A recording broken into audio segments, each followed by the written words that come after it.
জুলাই সনদ রাজনীতিকে স্বচ্ছ করবে, কয়েকটি দলের সই না করা নির্বাচনে প্রভাব ফেলবে না মন্তব্য বিএনপির। স্বাক্ষরকারীরাই জনগণ থেকে ছিটকে পড়েছে দাবি এনসিপির।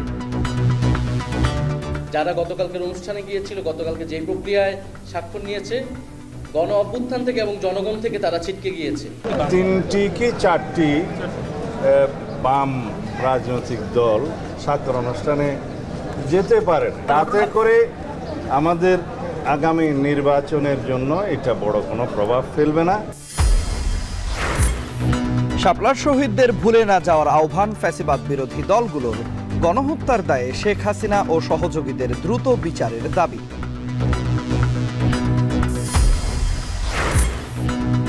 জাতীয় নির্বাচন ঘিরে সামাজিক মাধ্যমে বেড়েছে এআই কেন্দ্রিক অপতৎপরতা, সামলানোই বড় চ্যালেঞ্জ নির্বাচন কমিশনের।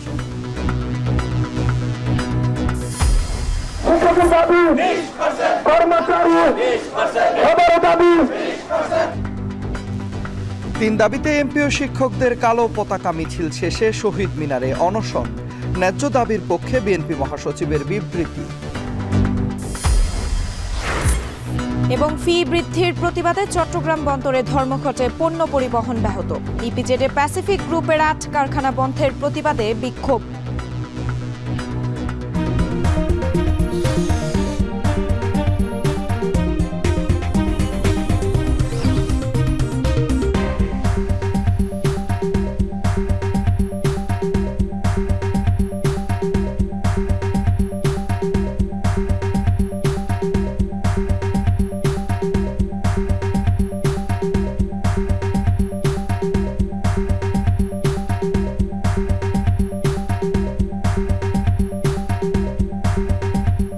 দর্শক শুনছিলেন শিরোনাম, স্বাগত। এখন দুপুরে পুরো আয়োজন জুড়ে সঙ্গে আছে আমরা দুজন, আমি সুমাইয়া রাত্রি এবং আমি তন্ময় কুমার রায়।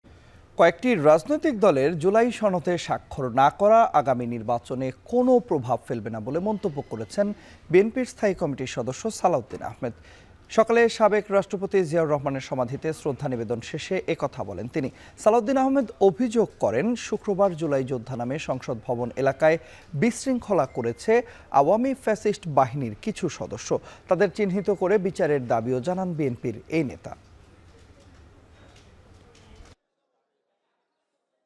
3টি কি 4টি বাম রাজনৈতিক দল স্বাক্ষর অনুষ্ঠানে যেতে পারে না।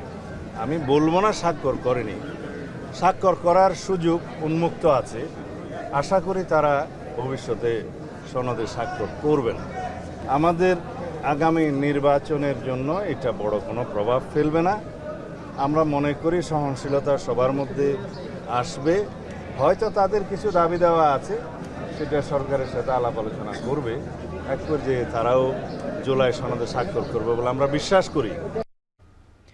জুলাই সনদ সইয়ের ঘটনাকে অভূতপূর্ব আখ্যা দিয়ে বিএনপি মহাসচিব মির্জা ফখরুল ইসলাম আলমগীর বলেছেন, এটি রাজনীতিকে আরও স্বচ্ছ করবে, উন্নত করবে গণতন্ত্রকে। রাজধানীতে এক অনুষ্ঠানে তিনি আরও বলেন, আগামী নির্বাচন ঠিক করবে দেশ উদার গণতন্ত্রের দিকে যাবে কিনা। এজন্য সবাইকে দায়িত্বশীল হবার আহ্বান জানান তিনি। আজকে সত্যি বাংলাদেশের রাজনৈতিক ইতিহাসে একটা অনন্য ঘটনা যে রাষ্ট্র কাঠামো পরিবর্তন, মূলনীতির সংশোধন, একই সঙ্গে আমাদের রাজনীতিকে আরো স্বচ্ছ করা, জনগণের কাছে পৌঁছে দেওয়া, গণতন্ত্রকে সত্যিকার অর্থে গণতন্ত্রের প্রাতিষ্ঠানিক যে প্রতিষ্ঠানগুলো আছে সেগুলোকে প্রাতিষ্ঠানিক ভাবে আরো বেশি উন্নত করা এবং গণতন্ত্রকে গণতন্ত্রের মতো চলতে দেওয়া, গণতান্ত্রিক কৃষ্টি অর্থাৎ ডেমোক্রেটিক কালচারটা গড়ে ওঠা, এই ব্যাপারগুলো কিন্তু এই সমাজের মধ্যে সবগুলোই আসলে সক্ষম হচ্ছে। আনফর্চুনেট ইনসিডেন্ট ঘটেছে যে কালকে ছেলেরা একটা গ্রুপ তারা এখানে আপনার এসে বসে যায় এবং তারপরে একটা আনফর্চুনেট ঘটনা ঘটে। আমার মনে হয় যে সকলের অত্যন্ত দায়িত্বশীল ভূমিকা পালন করা উচিত। এনসিপি নয়, বরং যারা জুলাই সনদে সই করেছে তারাই জনগণ থেকে ছিটকে গেছে বলে দাবি করেছেন এনসিপির আহ্বায়ক নাহিদ ইসলাম। দুপুরে সংবাদ সম্মেলনে দলের সদস্য সচিব আক্তার হোসেন বলেন, আইনিগত ভিত্তি জুলাই সনদ বাস্তবায়নের খসড়া ও এর বাস্তবায়নের রূপরেখা জনগণের সামনে তুলে না ধরায় স্বাক্ষর করেনি এনসিপি। তবে সনদে আইনি ভিত্তি দেওয়ার বিষয়ে আলোচনা চালিয়ে যেতে প্রস্তুত বলে জানায় দলটির আহ্বায়ক নাহিদ ইসলাম। এমনকি দাবি আদায় রাজপথে কর্মসূচিরও হুঁশিয়ারি দিয়েছে দলটি। সানি মৃধার প্রতিবেদন। শুক্রবার বিএনপি জামায়াত সহ 25টি রাজনৈতিক দল জুলাই সনদ স্বাক্ষর অনুষ্ঠানে গেলেও আগের ঘোষণা অনুযায়ী যায়নি জাতীয় নাগরিক পার্টি। জুলাই সনদ অনুষ্ঠানে না যাওয়ার কারণ আরও পরিষ্কার করতে শনিবার সংবাদ সম্মেলন করে দলটি এবং বাস্তবায়ন প্রক্রিয়া সম্পর্কে জাতিকে স্বচ্ছ ধারণা না দিয়েই রূপায়ণ টাওয়ারে অস্থায়ী কেন্দ্রীয় কার্যালয়ে সংবাদ সম্মেলনে অংশ নিয়ে সদস্য সচিব আখতার হোসেন বলেন, জুলাই সনদের আইনি ভিত্তি উপেক্ষিত ছিল স্বাক্ষর অনুষ্ঠানে। একই সাথে জুলাই সনদ বাস্তবায়নে জনগণের কাছে ধোঁয়াশা রাখা হয়েছে বলেও অভিযোগ করেন আখতার হোসেন। ঐক্যমত্য কমিশন যেন কোনো ধরনের রাজনৈতিক চাপে বা কোনো দলের প্রতি পক্ষপাতমূলক আচরণের কারণে জুলাই সনদের আইনি ভিত্তি প্রদানের জায়গা থেকে সরে না আসে, এমত অবস্থায় আমরা সরকারের কাছে দাবি জানাই অবিলম্বে জুলাই সনদের আইনি ভিত্তি প্রদান করতে জুলাই সনদ বাস্তবায়ন আদেশের খসড়া জাতির কাছে উপস্থাপন করতে হবে। সদস্য সচিবের সাথে একমত হয়ে দলটির আহ্বায়ক নাহিদ ইসলাম বলেন, বর্তমানে যে প্রক্রিয়ায় জুলাই সনদ বাস্তবায়ন হয়েছে সেটা জনগণের সাথে প্রতারণার শামিল। জুলাই সনদে আইনি ভিত্তি প্রদানের দাবির বিষয় অটল থাকবে বলেও জানান তিনি। জাতীয় রাজনীতি থেকে ছিটকে যাওয়ার যে বিষয়টা আমরা বরং দেখি, যারা গতকালকের অনুষ্ঠানে গিয়েছিল, গতকালকে যে প্রক্রিয়ায় স্বাক্ষর নিয়েছে, গণ অভ্যুত্থান থেকে এবং জনগণ থেকে তারা ছিটকে গিয়েছে। সম্পূর্ণ আলাদা একটি রাজনৈতিক অবস্থান থেকে, গণ অভ্যুত্থানের এবং একটি গণতান্ত্রিক অবস্থান থেকে গতকালকের অনুষ্ঠানে যায়নি এবং আমাদের এই বর্তমান দাবিগুলো আমরা উপস্থাপন করছি। জুলাই সনদ স্বাক্ষর অনুষ্ঠানে না গিয়ে রাজনীতিতে পিছিয়ে পড়ল কিনা এনসিপি, এই প্রশ্নের উত্তরে নাহিদ ইসলাম সাফ জবাব, যে দলগুলো স্বাক্ষর করেছে তারাই পিছিয়েছে। ফ্যাসিবাদী কায়েম রাখতে কয়েকটি দল ৭২-এর সংবিধান বাতিল চায় না। যে আমাদের লড়াইটা শেখ হাসিনা এবং আওয়ামী লীগের বিরুদ্ধে নয়, কেবল একটা ফ্যাসিবাদী ব্যবস্থার বিরুদ্ধে। এদিকে জুলাই আহতদের উপর পুলিশি হামলার নিন্দা জানিয়ে এর বিচারের দাবি করেছে এনসিপি। একই সাথে বিএনপি নেতা জুলাই আহতদের আওয়ামী দোষর বলায় নিন্দা জানিয়ে বক্তব্য প্রত্যাহারেরও আহ্বান জানিয়েছেন নাহিদ ইসলাম। আহ্বান জানিয়েছিলাম ছাত্র জনতা তাদের দায়িত্ব পালন। এদিকে ঐক্যমত্য কমিশন ও রাজনৈতিক দলের সাথে আলোচনা করতে শেষ পর্যন্ত অপেক্ষা করতে রাজি আছে বলেও জানান নাহিদ ইসলাম। সানি মৃধা, এখন, ঢাকা। দেশের মানুষ যেন শাপলা চত্বরের শহীদদের ভুলে না যায়, তার জন্য শহীদদের নাম স্থায়ী অবকাঠামোতে লিখে রাখতে সরকার উদ্যোগ নিয়েছে বলে জানিয়েছেন উপদেষ্টা আসিফ মাহমুদ সজীব ভুঁইয়া। এদিকে গণহত্যার দায়ে শেখ হাসিনা ও তার সহযোগীদের দ্রুত বিচারের দাবি জানিয়েছেন জামায়াতের সেক্রেটারি জেনারেল মিয়া গোলাম পরওয়ার। সকালে ওসমানী মিলনায়তনে শাপলা চত্বরে হত্যাযজ্ঞে শহীদ পরিবারের মাঝে চেক বিতরণ অনুষ্ঠানে এসব কথা বলেন তারা। একই অনুষ্ঠানে এবি পার্টির চেয়ারম্যান মুজিবুর রহমান মঞ্জু বলেছেন, 5 মের শাপলার ঘটনা ও 24-এর 5 আগস্ট একই সূত্রে গাঁথা। দেশের অভ্যন্তরীণ কোন পরিস্থিতিতে আসলে একটা জটিল পরিস্থিতি ধারণ করতে পারে, এই বিষয়গুলো আমাদের দায়িত্বশীল নেতৃবৃন্দর একটু মাথায় রাখা দরকার। কারণ সরকার নির্বাচনের দিকে দেশকে নিয়ে যাচ্ছে, আবার আমাদের পতিত পরাজিত শক্তি সেই নির্বাচনকে বানচাল করার জন্য, ঠেকানোর জন্য নানান ধরনের অপতৎপরতায় লিপ্ত আছে। 5ই মেতেও গণ অভ্যুত্থান হতে পারত, কিন্তু আমাদের রাজনৈতিক নেতৃত্বের ভুল এবং সমন্বয়ের অভাবে 5ই মে গণ অভ্যুত্থান হয় নাই। আজকে 5ই আগস্টের অভ্যুত্থানের জন্য যারা অংশীদারিত্ব দাবি করছেন, আজকে যারা তাদের ভূমিকার জন্য বাহাদুরি করছেন, 5ই মেতে আপনাদের অনেক ভূমিকা ছিল। সেই সময়কার প্রধানমন্ত্রী ইনু মেননদের নেতৃত্বে 14 দলের নামে যে দোসররা ছিল, ওই রাত্রিতে বিদ্যুৎ বিচ্ছিন্ন করে গুলি চালানো, আর ওই বেনজির সহ সেই সময়ের র্যাব পুলিশেরা যে নিষ্ঠুর মধ্যরাতে যে নির্যাতন করেছিল, ব্লুপ্রিন্ট যারা করেছিল, তাদের বিচারের যে প্রক্রিয়া চলছে, আমরা মনে করি এই বিচার জাতির সামনে যদি দৃষ্টান্তমূলক হয়, ইনশাআল্লাহ ইসলামী উম্মার উপরে আঘাত হানার মতো দুঃসাহস ইনশাআল্লাহ আর কেউ দেখাবে না। স্থানীয় সরকার বিভাগের পক্ষ থেকে ইতিমধ্যে একটি উদ্যোগ গ্রহণ করেছি। যেই ঐতিহাসিক শাপলা চত্বরে 5ই মে যারা শহীদ হয়েছেন তাদের নাম আমরা শাপলা চত্বরে স্থায়ী অবকাঠামোতে লিখিতভাবে রেখে যেতে চাই। সত্য মিথ্যার সংমিশ্রণ, সম্পূর্ণ গুজব কিংবা টার্গেট করে ব্যক্তির বিরুদ্ধে অপপ্রচার সবই ঘটছে সামাজিক যোগাযোগ মাধ্যমে। এর মাধ্যমে এমন গুজব ছড়ানো সম্ভব যা শুধু কয়েকটি কেন্দ্রে নয়, পুরো নির্বাচনকেই ভণ্ডুল করে দিতে পারে বলে শঙ্কা প্রযুক্তিবিদদের। অন্যদিকে নির্বাচন কমিশনের এআই নিয়ে দুশ্চিন্তা থাকলেও প্রতিরোধে কতটা প্রস্তুতি রয়েছে তাদের, সেই উত্তরই খুঁজেছেন নাজমুস সাকিব। সামনের জাতীয় নির্বাচনে কাকে ভোট দেবেন? আমি জাতীয়তাবাদী দল বিএনপিকে ভোট দেব, আমার দেশকে সুন্দর ও শান্তিপূর্ণ করতে। দেখে সত্য মনে হলেও ভিডিওটি আসলে নকল ও এআই জেনারেটেড। বিভিন্ন রাজনৈতিক দলগুলোর এমন সব ভিডিও ঘুরে বেড়াচ্ছে সামাজিক যোগাযোগ মাধ্যমে। এনসিপি ও জামায়াত কেন পিআর পদ্ধতি চায়? কিন্তু প্রচারণার বাইরেও এমন সব ভিডিও রয়েছে যেখানে চালানো হচ্ছে অপপ্রচার। ভুল তথ্য কিংবা গুজব ছড়ানোর মাধ্যম হয়ে উঠছে এসব ভিডিও। এতে সাধারণ মানুষের পক্ষে বোঝা কঠিন হচ্ছে কোনটি আসল আর কোনটি নকল। উভয় দলের 100 জন নেতাকর্মীর মধ্যে 80 জনই আগে আওয়ামী লীগের নেতা ছিলেন। এসব ভিডিও তৈরি হয় কিভাবে? লার্নিং বাংলাদেশ নামক এই প্রতিষ্ঠানে ডিজাইন, অ্যানিমেশন সহ এআই কন্টেন্ট তৈরি ও প্রশিক্ষণ দেওয়া হয়। প্রতিষ্ঠানটির কর্ণধার দেখালেন চ্যাটজিপিটি বা এআই সহ নানা সফটওয়্যার দিয়ে প্রম্পট তৈরি করে খুব সহজেই তৈরি হচ্ছে ভিডিও। আমার ভোট আমি দিয়েছি আর আমার সাথে পুরো এলাকার মানুষ, এবার নির্বাচনে আমরা জয়ী হবই, এটা হচ্ছে ডায়লগ। হ্যাঁ, এই ডায়লগে একটা ভিডিও বানাবো। এখন কিন্তু সে আমাকে একদম ডিটেইলে প্রম্পট লিখে দিচ্ছে। গুগল ফ্লোতে আসবো, এখানে আমি দিয়ে দিব, দিয়ে হচ্ছে এন্টার দিব। আমার ভোট আমি দিয়েছি আর আমার সাথে আছে পুরো এলাকার মানুষ, এবার নির্বাচনে আমরা জয়ী হবই। এসব ভিডিও তৈরিতে নির্ধারিত সফটওয়্যারে ভোট কিংবা নির্বাচন সংক্রান্ত কিছু নীতিমালা থাকলেও প্রম্পটের শব্দগত পরিবর্তন করে খুব সহজেই গুজব বা অন্যের বিরুদ্ধে অপপ্রচার চালানো সম্ভব হচ্ছে। টেক্সট দিয়ে একটা ভিডিও জেনারেট করে ফেলতে পারছেন। হয়তোবা এটা নতুন এনভায়রনমেন্ট কিংবা 80% 60% হচ্ছে সিমিলার আছে। এখন কিন্তু ধরেন আমি আপনার একটা ছবি নিয়ে আপনার ছবির উপরে ভিডিও বানায় ফেলতে পারবো। তো সেখানে কিন্তু এনভায়রনমেন্ট, আপনার ছবি সবকিছু কিন্তু সেম আসছে। তো এটাও কিন্তু এখন সম্ভব। যদিও নির্বাচন কমিশন বলছে এটি চ্যালেঞ্জ হিসেবে নিয়েই কাজ করছেন তারা।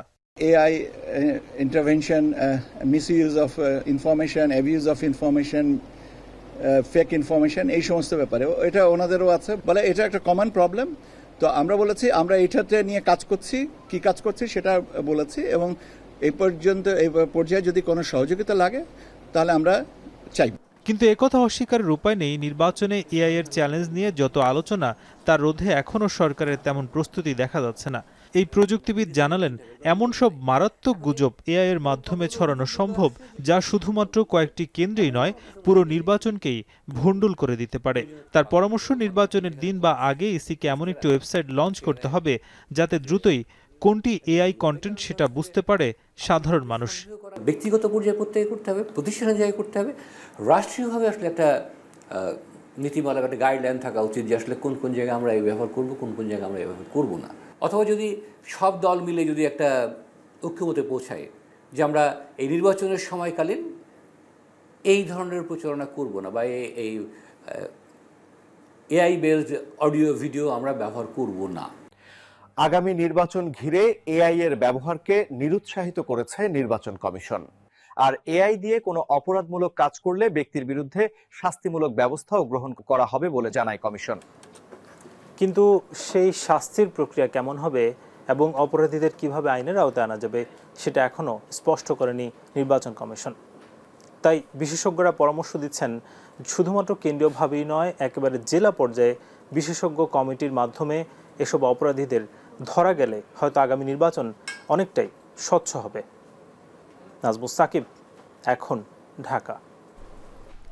ফেব্রুয়ারিতেই জাতীয় নির্বাচন অনুষ্ঠিত হবে। কেউ তা কুলুষিত করার চেষ্টা করলে যতই ক্ষমতাধর হোক রেহাই পাবে না বলে মন্তব্য করেছেন ইসি মোহাম্মদ আনোয়ারুল ইসলাম সরকার। দুপুরে সুনামগঞ্জে কর্মশালায় তিনি আরও বলেন, নির্বাচন কমিশন ও সরকার ফেব্রুয়ারিতে দেশে নির্বাচন দিতে প্রস্তুত রয়েছে। বর্তমানে নির্বাচন কমিশন যে কোনো মূল্যে আসন্ন নির্বাচনকে অবাধ ও সুষ্ঠু করতে অঙ্গীকারবদ্ধ।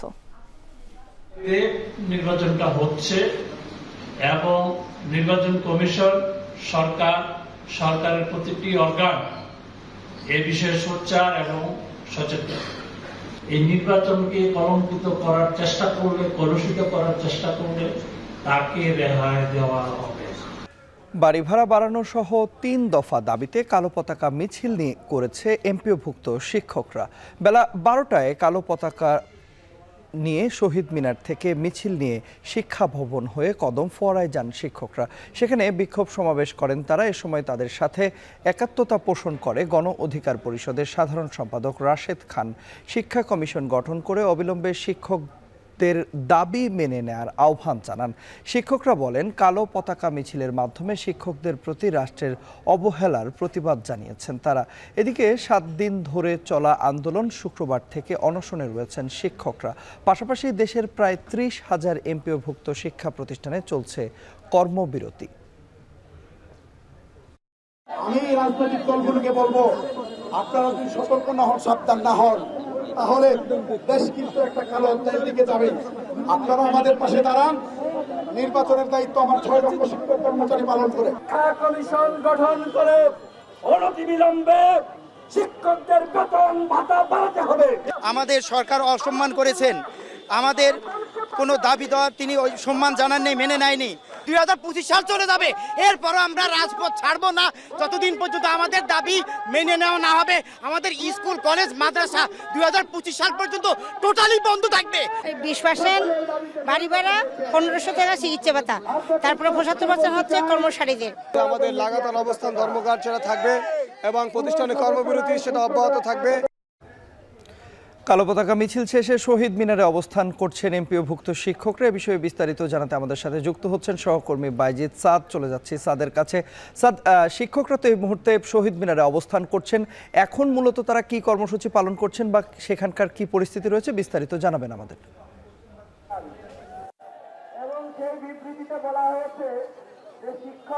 তাদের পূর্ব নির্ধারিত যে কর্মসূচি ছিল, অর্থাৎ আমরা ভিতরে নৈরাজ্যের সৃষ্টি করেছি, আমাদেরকে পিটিয়েছে, আমাদের ভাইদেরকে আহত করেছে। এখনো ঢাকা মেডিকেলে 4-5টা সেলাই নিয়ে আমাদের ভাইরা পর্যন্ত নেতৃবৃন্দ যারা রয়েছে কোনো নৈরাজ্য আমরা করেছি। কালো পতাকা আমরা রাবার গোলাপের কর্মসূচিতে গিয়েছিলাম, সেখানে কি আমরা শান্তিপূর্ণ অবস্থানের বদলে পুলিশের সাথে কোনো হাঙ্গামা করেছি, বিক্ষোভ গাড়ি ভাঙচুর করেছি, সমাবেশ করে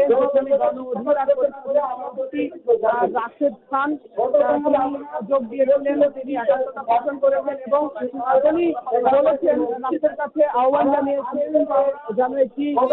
বলেছেন রাষ্ট্রের কাছে আহ্বান জানিয়েছেন যে যেন একটি শিক্ষা কমিশন গঠন করে তাদের এই দাবি দেওয়া যেগুলো রয়েছে সেগুলো মেনে নেওয়া হয়, কেননা তাদের এই দাবিগুলো যৌক্তিক বলে তিনি উল্লেখ করেছেন। যে পাশাপাশি শিক্ষকরা বলছেন যে তারা আসলে কালো পতাকা মিছিল করার পেছনে মূল কারণ হলো তাদের যে দাবিগুলো ছিল সেই দাবিগুলো সরকার পূরণে ব্যর্থ হয়েছে এবং তাদের পর্যাপ্ত সম্মান দিতে ব্যর্থ হয়েছে, যার প্রতিবাদে কিন্তু তারা কালো পতাকা মিছিল করেছেন এবং সেটি শেষ হয়ে এই মুহূর্তে আসলে শিক্ষকরা শহীদ মিনারে অবস্থান করছেন। তারা আসলে পরবর্তী কর্মসূচি কী হবে, অর্থাৎ তারা কিন্তু জানিয়েছিলেন যে কালো পতাকা মিছিলের পরে এই যে অনশন চলছে এরপরও যদি সরকার প্রজ্ঞাপন না দেয়, অর্থাৎ তাদের যে 3টি দাবি রয়েছে 20% বাড়ি ভাড়া, 1500 টাকা স্বাস্থ্য ভাতা এবং 75% রয়েছে তাদের উৎসব ভাতা, এই 3টি দাবি যদি মেনে নিয়ে প্রজ্ঞাপন না দেয় তাহলে পূর্ব নির্ধারিত আরেকটি কর্মসূচি ছিল, সেটি হলো প্রধান উপদেষ্টার বাসভবন যমুনা অভিমুখে পদযাত্রা, যেটি কিন্তু রাজনৈতিক নেতৃবৃন্দের অনুরোধে তারা সেদিন কর্মসূচিটি স্থগিত করেছিলেন। তবে এই মুহূর্তে আসলে মেনে যদি না নেওয়া হয়, অর্থাৎ এই যে কালো পতাকা মিছিল হলো এবং অনশন করছেন 100 জন শিক্ষক, এরপরও যদি আসলে যদি সে মেনে না নেওয়া হয়, সরকার যদি দাবি মেনে না নেয়, সেক্ষেত্রে তারা তাদের যে কর্মসূচিটি অর্থাৎ প্রধান উপদেষ্টার বাসভবন যমুনা অভিমুখে পদযাত্রা সেটি করবেন। তবে এখন পর্যন্ত কেন্দ্রীয় শিক্ষক নেতারা যারা রয়েছেন তারা এখানে আপাতত এখানে নেই, তারা এসে পরবর্তী কর্মসূচি ঘোষণা করবেন। শিক্ষকরাও আসলে সেই কর্মসূচির অপেক্ষায় রয়েছে, আমরাও সেই কর্মসূচির অপেক্ষায় রয়েছি। পরবর্তীতে যখন এটি জানানো হবে আমরা সেটি জানাতে পারবো। এই ছিল আমার কাছে সব শেষ। দর্শক, শহীদ মিনারে চলছে এমপিওভুক্ত যে শিক্ষকরা রয়েছেন তাদের আমরণ অনশন কর্মসূচি দাবি আদায়, সে বিষয়ে বিস্তারিত জানাতে আমাদের সঙ্গে যুক্ত হয়েছিলেন সহকর্মী বাইজিদ সাদ। এদিকে এমপিওভুক্ত শিক্ষকদের ন্যায্য আন্দোলনের সাথে নীতিগতভাবে একমত বিএনপি। দলের মহাসচিব মির্জা ফখরুল ইসলাম আলমগীর এক বিবৃতিতে কথা জানিয়েছেন। বিবৃতিতে বলা হয়েছে, শিক্ষকদের চাকরির নিরাপত্তা, সর্বোচ্চ সামাজিক মর্যাদা ও তাদের অবদানের রাষ্ট্রীয় স্বীকৃতিতে বিশ্বাস করে বিএনপি। শিক্ষা ব্যবস্থাপনায় আধুনিকায়ন এবং শিক্ষকদের অর্থনৈতিক ও সামাজিক নিরাপত্তা ও সম্মান নিশ্চিত করা না গেলে কাঙ্ক্ষিত সফলতা পাওয়া যাবে না। আন্দোলন ও দাবির পক্ষে সমর্থন জানিয়ে সব ধরনের অপচেষ্টা প্রতিহতের হুঁশিয়ারি দিয়েছেন বিএনপি মহাসচিব। শিক্ষকদের আন্দোলন পুঁজি করে পতিত স্বৈরাচার বিশৃঙ্খলা সৃষ্টির অপচেষ্টা করলে প্রতিহতেরও ঘোষণা দেন তিনি। গেট পাস যানবাহন পরিবেশ ফি বাড়ানোর প্রতিবাদে চট্টগ্রাম বন্দরে পণ্য পরিবহন বন্ধ রেখেছে ট্রাক কাভার্ড ভ্যান মালিক সমিতি। এতে আমদানি রপ্তানি পণ্য পরিবহন বন্ধ হয়ে গেছে। এর আগে 3 দিন ধরে প্রাইম মুভার ও ট্রেলার অ্যাসোসিয়েশনও একই কর্মসূচি পালন করেছিল। এতে বন্দর কন্টেইনার জটের শঙ্কা দেখা দিয়েছে। পণ্য পরিবহন বন্ধ থাকলে ব্যাপক ক্ষতির মুখে পড়বেন বলে জানিয়েছেন আমদানি ও রপ্তানিকারকরা। বিস্তারিত জানাচ্ছেন হাজারা শিউলি। গেল 15ই অক্টোবর থেকে 56টি সেবার বিপরীতে গড়ে 41% বাড়িয়ে মাসুল নিচ্ছে চট্টগ্রাম বন্দর। একই সাথে 14ই অক্টোবর রাত থেকে বন্দরে যানবাহনের প্রবেশ ও গেট পাস ফি বাড়ানো হয়। আগে যেখানে ভারী যানবাহন যেমন ট্রাক, কাভার্ড ভ্যান ও কন্টেনার মুভারের প্রবেশ ফি ছিল 57 টাকা, সেটি 4 গুণ বাড়িয়ে ভ্যাটসহ করা হয়েছে 230 টাকা, যা অযৌক্তিক দাবি করে সব ধরনের পণ্য পরিবহন বন্ধ রেখেছে ট্রাক কাভার্ড ভ্যান মালিক সমিতি সহ সব পরিবহন সংস্থা। এখানে ছিল 57 টাকা 50 পয়সা, এখানে এখন করছে 230 টাকা, যার কারণে আমাদের মালিকেরা গাড়ি চালাবে না। যতক্ষণ পর্যন্ত উপর থেকে আমাদের সিদ্ধান্ত আসবে না, ততক্ষণ পর্যন্ত আমরা এই কর্মবিরতি থাকবো। এতে জাহাজ থেকে পণ্য ওঠানামা স্বাভাবিক থাকলেও বন্দর থেকে আমদানি পণ্য ডেলিভারি এবং বেসরকারি কন্টেনার ডিপো থেকে রফতানি পণ্য পরিবহন বন্ধ হয়ে গেছে। এতে স্থবির হয়ে পড়েছে ডিপোগুলোর অপারেশনাল কার্যক্রম। পরিবহন মালিক ও শ্রমিকরা বলছেন, কোনো আলোচনা ছাড়াই বিনা নোটিশে 4 গুণ ফি চাপিয়ে দেওয়া হয়েছে, যা বহন করা সম্ভব না। গেট পাস ও প্রবেশ ফি কমানো না হলে অনির্দিষ্ট কালের জন্য পণ্য পরিবহন বন্ধ ও কর্মবিরতি চলমান রাখার ঘোষণা দেন তারা। এতে বন্দর কেন্দ্রিক অর্থনৈতিক কার্যক্রমে দৈনিক কয়েকশো কোটি টাকার ক্ষতি হবে বলে দাবি তাদের। চট্টগ্রাম বন্দর কর্তৃপক্ষই অনলাইন গেট পাস কাটতে হবে এবং চট্টগ্রাম বন্দরের জন্য 57 টাকা 50 পয়সা পূর্বে যেভাবে নির্ধারিত ছিল এখনো বহাল রাখতে হবে, এই হচ্ছে আমাদের দাবি। প্রতিদিন প্রায় 500-700 কোটি টাকা ক্ষয়ক্ষতি হবে, দেশের অর্থনীতি আস্তে আস্তে ভঙ্গুর হয়ে যাবে। এখন যদি তারা খুব দ্রুত এর সমাধান না করে কর্তৃপক্ষ, তাহলে এটা বোমারু আকার হবে। বন্দরের বাড়তি ট্যারিফের সাথে এই পরিবহন ধর্মঘটে আমদানি রপ্তানি বাণিজ্যে অচলাবস্থার আশঙ্কা করছেন ব্যবসায়ীরা। বন্দর থেকে শিল্পের কাঁচামাল ডেলিভারি নিতে না পারলে উৎপাদন ব্যাহত এবং রফতানি পণ্য যথাসময়ে পাঠাতে না পারলে রফতানি আদেশ বাতিল বা ডিসকাউন্টে ক্রেতাকে পণ্য দিতে হবে। দ্রুত এই সমস্যার সমাধান না হলে বড় সংকটে পড়বে দেশের অর্থনীতি। স্টেক হোল্ডারদের পকেটের টাকা নেবে, অথচ স্টেক হোল্ডারদের আলোচনা করবে না, তাদের মতামতের গুরুত্ব দেবে না, একতরফা সিদ্ধান্ত হবে, এটা কোনোভাবে যুক্তিসঙ্গত না। 41% একসাথে কোনো একটা সার্ভিস চার্জ বাড়িয়ে দেওয়া অথবা একটা ট্যারিফ বাড়িয়ে দেওয়া, এটা কোনো অবস্থাতেই যুক্তিযুক্ত নয় এবং এটা হজম করা, এটাকে কনজিউম করা সবার জন্য খুব কষ্টকর হবে। যে জন্য আপনারা দেখতে পাচ্ছেন যে প্রাইম মুভার আজকে ধর্মঘটে যাচ্ছে। আমরা শুনতে পাচ্ছি লাইটারাসও চিন্তা করছে ধর্মঘটে যাওয়ার। এভাবে যদি একটা ধর্মঘটে যেতে থাকে তাহলে তো পড়তে অচল হয়ে যাবে। চট্টগ্রাম বন্দর থেকে প্রতিদিন গড়ে 4000 কন্টেইনার ডেলিভারি হয় এবং প্রায় 2500 টিওএস কন্টেইনার রফতানি হয়। বন্দরে বর্তমানে 43,000 টিওএস কন্টেইনার আছে। পণ্য ডেলিভারি বন্ধ থাকলে প্রকট হবে কন্টেইনার জট, আর রফতানি পণ্য না নিয়েই জাহাজগুলোকে বন্দর ত্যাগ করতে হবে। হাজারা শিউলি, এখন চট্টগ্রাম। গেল 1 বছরে অর্ধশত শ্রমিক অসন্তোষ, সংঘর্ষ, কারখানা বন্ধ হওয়া, সবশেষ আগুনের ঘটনা, সব মিলিয়ে বিপর্যস্ত দেশের অন্যতম বৃহৎ ও প্রধান রপ্তানিকারক অঞ্চল চট্টগ্রাম ইপিজেড। সবশেষ গতকাল শুক্রবার 35,000 শ্রমিকের কর্মসংস্থান নিশ্চিত করা স্পেসিফিক জিন্সের 8টি কারখানা অনির্দিষ্টকালের জন্য বন্ধ করে দেওয়া হয়েছে। এর প্রতিবাদে সকাল থেকে ইপিজেডে সড়ক অবরোধ করে বিক্ষোভ করেছেন শ্রমিকরা। আরও জানাচ্ছেন শোয়েব রহমান। বৃহস্পতিবার চট্টগ্রাম ইপিজেডে স্মরণকালের ভয়াবহ আগুনে পড়ে যায় অ্যাডাম ক্যাপস এবং জিহং মেডিকেল প্রোডাক্টসের 8তলা ভবন। 17 ঘন্টারও বেশি সময় পর আগুন নিয়ন্ত্রণে আসে। ততক্ষণে পুড়ে ছাই হাজার কোটি টাকার সম্পদ, 3000 শ্রমিকের কর্মসংস্থান। একই দিন শ্রমিক অসন্তোষ দেখা দেয় দেশের অন্যতম বৃহৎ পোশাক রপ্তানিকারক প্রতিষ্ঠান প্যাসিফিক জিন্সে। শ্রমিকদের সংঘর্ষে শুক্রবার প্যাসিফিক জিন্সের 8টি প্রতিষ্ঠান অনির্দিষ্টকালের জন্য বন্ধ করে দেয়া হয়। উপার্জন হারায় 35,000 শ্রমিক। যারা ম্যানেজিং স্টাফ তাদের সাথে ওয়ার্কারদের যে পরিমাণ দ্বন্দ্ব গতকালকে দেখেছি এবং ফিজিক্যালি অ্যাসল্ট হতে দেখেছি, আমার নিজেরই ভয় লাগছে যে সামনে ফ্যাক্টরি কি করে চালাবে। 1983 সালে চট্টগ্রামের দক্ষিণ হালিশহর এলাকায় 453 একর জায়গা জুড়ে গড়ে ওঠে সিইপিজেড। শুল্কমুক্ত এলাকা, বন্দরের কাছাকাছি অবস্থান, আমদানি রপ্তানিতে কম খরচ সহ সবকিছু মিলিয়ে 42 বছরে এই ইপিজেড হয়ে ওঠে বিনিয়োগকারীদের অন্যতম পছন্দের গন্তব্য। এখানে 13টি দেশের বিনিয়োগ ছাড়িয়েছে $2.2 বিলিয়ন। বছরে রপ্তানি আয় $1 বিলিয়ন বেশি। স্পর্শকাতর এলাকায় এমন অস্থির পরিবেশ ও আগুন নিয়ন্ত্রণে সক্ষমতা নিয়ে প্রশ্ন উঠেছে জনমনে। শ্রমিকরা কাজ করতো দোতলা 3 তলায়, ফায়ারটা হয়েছে 7 তলায়।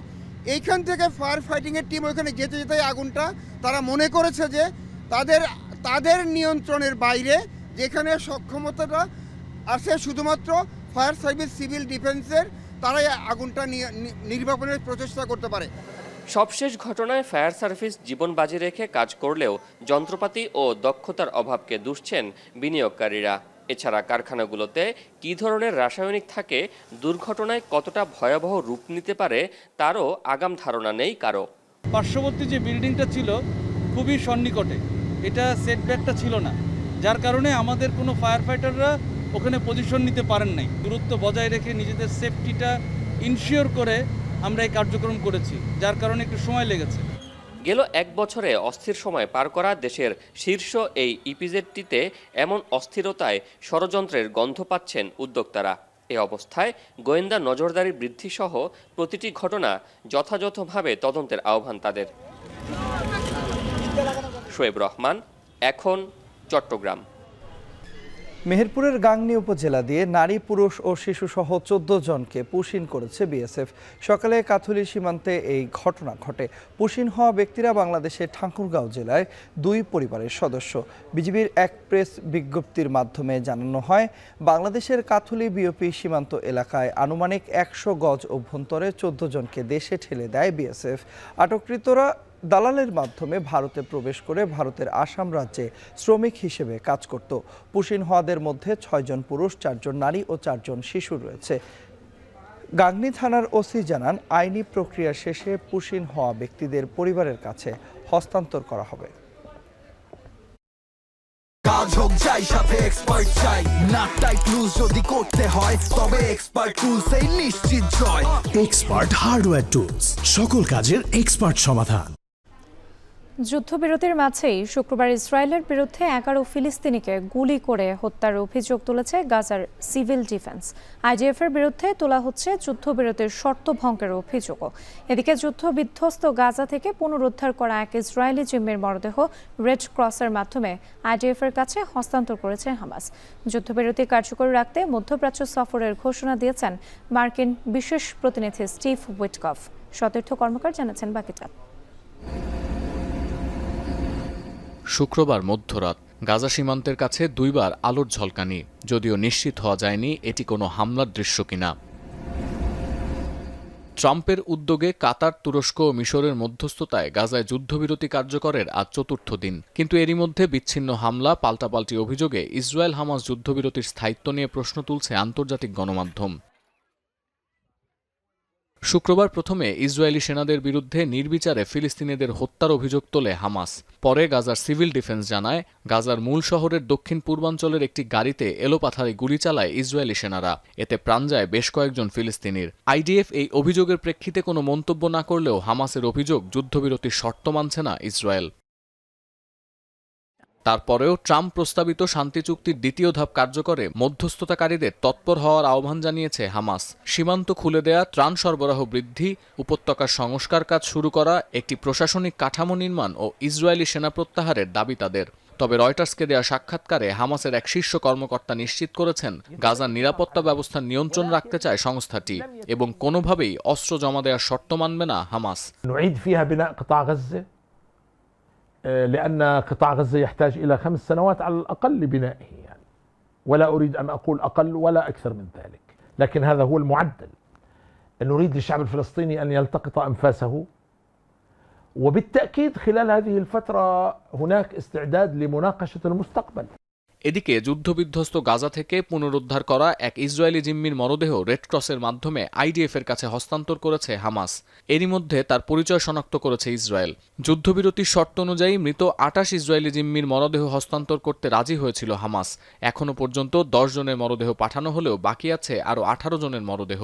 ইসরায়েলি হামলায় বিধ্বস্ত উপত্যকা থেকে মরদেহ উদ্ধারে অভিযান চালাচ্ছে সংগঠনটি। ভারী সরঞ্জামের অভাবে উদ্ধার অভিযান চালানো কঠিন হচ্ছে বলে দাবি করছে তারা। এমন প্রেক্ষাপটে গাজার যুদ্ধবিরতি যেন ভেস্তে না যায় তা নিশ্চিত করতে মধ্যপ্রাচ্য সফরের ঘোষণা দিয়েছেন মার্কিন বিশেষ প্রতিনিধি স্টিভ উইটকফ। এদিকে গাজায় খাবার, পানি, ওষুধ ও অস্থায়ী ক্যাম্পসহ বিভিন্ন ত্রাণ সরঞ্জামের সরবরাহ বাড়াতে আন্তর্জাতিক মহল ও মানবাধিকার সংস্থার দৃষ্টি আকর্ষণ করেছে জাতিসংঘ। যেসব করিডোর দিয়ে ত্রাণ পৌঁছানো হচ্ছে সেগুলো বাদে আরও কয়েকটি করিডোর খুলে দেওয়ার আহ্বান জানাচ্ছেন তারা। পাশাপাশি গাজার 10 লাখ নারী ও কন্যা শিশুকে অপুষ্টিজনিত রোগ থেকে বাঁচানোর চ্যালেঞ্জের বিষয়েও বার্তা দিয়েছে সংস্থাটি। অভিযোগ আছে, ত্রাণের ট্রাক প্রবেশে বাধা দিচ্ছে ইসরায়েলের কিছু কট্টরপন্থী সংগঠন। সতীর্থ কর্মকার, এখন বিশ্ব। তন্ময়, আফগান আর পাকিস্তানের যে ক্রিকেটের বিষয়টি চলছে সেখানে কিন্তু ফাটল ধরেছে। দুই দেশের রাজনৈতিক যে দল রয়েছে তারা কিন্তু রাজনৈতিক পরিস্থিতি মিলেই কিন্তু এই দুই দেশের ফাটলটি আসলে ধরেছে এবং আফগান সীমান্তে পাকিস্তানের যে বিমান হামলা ঘটিয়েছে এবং মর্মান্তিক, বর্বর এবং অনৈতিক বলে উল্লেখ করেছেন আফগান অধিনায়ক রশিদ খান। এবং শুধু রশিদ খান নয়, ক্রিকেটার মোহাম্মদ নবী সহ অনেকে এটিকে বর্বর, অনৈতিক বলে উল্লেখ করেছেন। একই সঙ্গে দুই দেশের যে পাল্টাপাল্টি হামলার রেশ রয়েছে সেটি আসলে কতদূর গড়াবে সেটি প্রশ্ন থেকে যায়। সহকর্মী ফারহান ইহসানের প্রতিবেদন রয়েছে, বিস্তারিত জানবো সেখানে। গেল এক সপ্তাহ ধরে পাকিস্তান ও আফগানিস্তানের মধ্যে চলছে সংঘর্ষ। বুধবার 48 ঘন্টার যুদ্ধবিরতি ঘোষণা করেছিল দুই দেশ। তার মেয়াদ শেষ হয়েছে শুক্রবার, যদিও রাতেই পাকিস্তান আবার পাল্টা হামলা চালায়। পাকিস্তানের হামলায় নিহত হন আফগানিস্তানের স্থানীয় 3 ক্রিকেটার। এই ঘটনার প্রতিবাদে আগামী নভেম্বরে ত্রিদেশীয় সিরিজ থেকে দল তুলে নেয় আফগানিস্তান ক্রিকেট বোর্ড। সিরিজে পাকিস্তান এবং শ্রীলঙ্কার বিপক্ষে তাদের খেলার কথা থাকলেও বর্তমান পরিস্থিতিতে তারা না খেলার সিদ্ধান্ত নিয়েছে।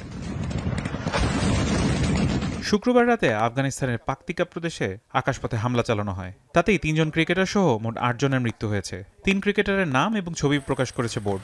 নিহতরা হলেন কবির, শিবগাতুল্লাহ এবং হারুন। আফগানিস্তানের টি-20 ক্রিকেট দলের অধিনায়ক রশিদ খান সামাজিক যোগাযোগ মাধ্যমে জানিয়েছেন তীব্র ক্ষোভ। পাকিস্তানের হামলায় আফগানিস্তানের নাগরিকদের মৃত্যুতে গভীর শোক প্রকাশ করেছেন তিনি। এই হামলাকে বর্বরোচিত এবং অনৈতিক বলে অভিহিত করেছেন রশিদ। এ ধরনের কাজ মানবাধিকারের লঙ্ঘন বলেও উল্লেখ করেন আফগান লেগ স্পিনার। বোর্ডের সিদ্ধান্তকেও স্বাগত জানিয়েছেন রশিদ। কঠিন সময়ে দেশের মানুষের পাশে দাঁড়ানোকেই সবচেয়ে গুরুত্বপূর্ণ বলে মনে করেন তিনি। রশিদের পাশাপাশি আফগান অলরাউন্ডার মোহাম্মদ নবী, পেসার ফজলুল হক ফারুকিও এই ঘটনাকে মর্মান্তিক বলে মন্তব্য করে। দুই দেশের এই রাজনৈতিক বৈরিতায় আপাতত বাতিল 3 জাতির সিরিজ। সামনে আছে টি-20 বিশ্বকাপও। শেষ পর্যন্ত আফগান পাকিস্তান দ্বন্দ্ব ক্রিকেটে কতদূর গড়ায় তাই এখন সবচেয়ে বড় প্রশ্ন। ফারহান ইহসান, এখন। আফগান পাকিস্তান। এবারে জানাবো উইন্ডিজ সিরিজের খবর। উইন্ডিজের বিপক্ষে প্রথম ওয়ানডেতে টস হেরে ব্যাট করছে বাংলাদেশ। মিরপুর শেরেবাংলা জাতীয় স্টেডিয়ামে আছেন আমাদের সহকর্মী জুবাইর আহমেদ। সবশেষ যেই তথ্য রয়েছে আমাদের হাতে, দর্শক আপনাদের জানিয়ে দিতে চাই, 2 উইকেটে 56 রানের পুঁজি পেয়েছে বাংলাদেশ। এ বিষয়ে আমরা আরও বিস্তারিত জানবো। আমাদের সঙ্গে যুক্ত আছেন সহকর্মী জুবাইর আহমেদ। আমরা চলে যাচ্ছি তার কাছে। জুবাইর, জানাবেন যে খেলার যে পরিস্থিতি চলছে এবং বাংলাদেশের যে কন্ডিশন এখন রয়েছে, যেহেতু টসেও এরই মধ্যে হেরে বাংলাদেশ ব্যাটিংয়ে নেমেছে, কি মনে হচ্ছে আজকের এই ম্যাচ কি হতে পারে?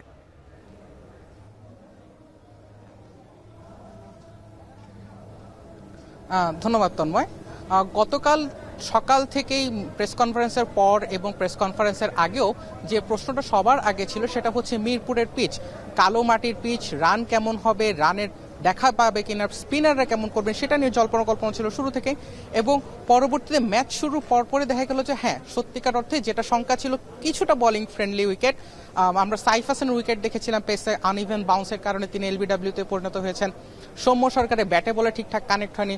কিছুটা বোলিং সহায়ক উইকেট। বাংলাদেশে বর্তমানে ক্রিজে আছেন তাওহিদ হৃদয় এবং নাজমুল হোসেন শান্ত, তাদেরকেও স্ট্রাগল করতে হচ্ছে মাঠে। সুতরাং বলাই যায় একটু বোলিং ফ্রেন্ডলি উইকেট। এই উইকেটে এখন পর্যন্ত যেভাবে বল টার্ন করছে, সন্ধ্যার দিকে আরও কিছুটা টার্ন পেতে পারেন পিচ পুরাতন হয়ে আসলে বলাররা। সেক্ষেত্রে এখন পর্যন্ত ধারণা করা হচ্ছে বাংলাদেশ খুব বেশি খারাপ খেলছে না, তবে স্কোরটা হয়তো বা 200 বা 220-এর কাছাকাছি থেকে যাবে। আর এক্ষেত্রে যদি বলতে চাই মিরপুরে পিচ বরাবরই স্পিন সহায়ক, সেক্ষেত্রে আজকের ম্যাচেও ঠিক এমনটাই দেখা যেতে পারে। স্পিনের বিপক্ষে অলরেডি এখন থেকেই ব্যাটসম্যানদেরকে কিছুটা স্ট্রাগল করতে হচ্ছে। সুতরাং সব মিলে বলা চলে খুব হাই স্কোরিং ম্যাচ হবে না, লো স্কোরিং একটি ম্যাচ। তারপরও বাংলাদেশ যদি নিজেদের দিনে বাংলাদেশের বলাররা যদি নিজেদের কার্যকারিতা প্রমাণ করতে পারেন, সেক্ষেত্রে খুব ভালো একটা ফলাফল পাওয়া যেতে পারে বাংলাদেশের জন্য। আর দর্শক উপস্থিতি নিয়েও বেশ কথা হচ্ছিল, কিন্তু সময় গণনার সঙ্গে সঙ্গে দর্শকের বিবশ আসছে, ভালো একটা ম্যাচ বাংলাদেশ আশা করতে পারে। এই ছিল মিরপুর শেরেবাংলা স্টেডিয়াম থেকে আমার কাছে থাকা সবশেষ তথ্য। উইন্ডিজ বাংলাদেশ ম্যাচের সবশেষ খবরাখবর জানাতে আমাদের সঙ্গে মিরপুর শেরেবাংলা ক্রিকেট স্টেডিয়াম থেকে যুক্ত হয়েছিলেন সহকর্মী জুবায়ের আহমেদ। এরই মধ্য দিয়ে চলে এলাম এখন দুপুরের আয়োজনের একেবারে শেষ প্রান্তে। তবে যাওয়ার আগে শিরোনামগুলো আরও একবার। জুলাই সনদ রাজনীতিকে স্বচ্ছ করবে, কয়েকটি দলের সই না করা নির্বাচনে প্রভাব ফেলবে না, মন্তব্য বিএনপির। স্বাক্ষরকারীরাই জনগণ থেকে ছিটকে পড়ছে, দাবি এনসিপির। যারা গতকালকের অনুষ্ঠানে গিয়েছিল, গতকালকে যেই প্রক্রিয়ায় স্বাক্ষর নিয়েছে, গণ অভ্যুত্থান থেকে এবং জনগণ থেকে তারা ছিটকে গিয়েছে। 3টি কি 4টি বাম রাজনৈতিক দল স্বাক্ষর অনুষ্ঠানে যেতে পারে, তাতে করে আমাদের আগামী নির্বাচনের জন্য এটা বড় কোনো প্রভাব ফেলবে না। শাপলার শহীদদের ভুলে না যাওয়ার আহ্বান ফ্যাসিবাদ বিরোধী দলগুলোর। গণহত্যার দায়ে শেখ হাসিনা ও সহযোগীদের দ্রুত বিচারের দাবি। জাতীয় নির্বাচন ঘিরে সামাজিক মাধ্যমে বেড়েছে এআই কেন্দ্রিক অপতৎপরতা, সামলানোই বড় চ্যালেঞ্জ নির্বাচন কমিশনের।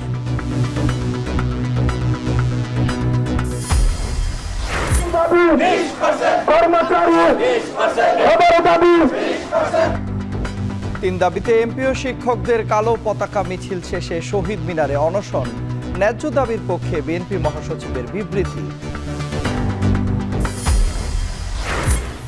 এবং ফি বৃদ্ধির প্রতিবাদে চট্টগ্রাম বন্দরে ধর্মঘটে পণ্য পরিবহন ব্যাহত, ইপিজেডে প্যাসিফিক গ্রুপের 8 কারখানা বন্ধের প্রতিবাদে বিক্ষোভ।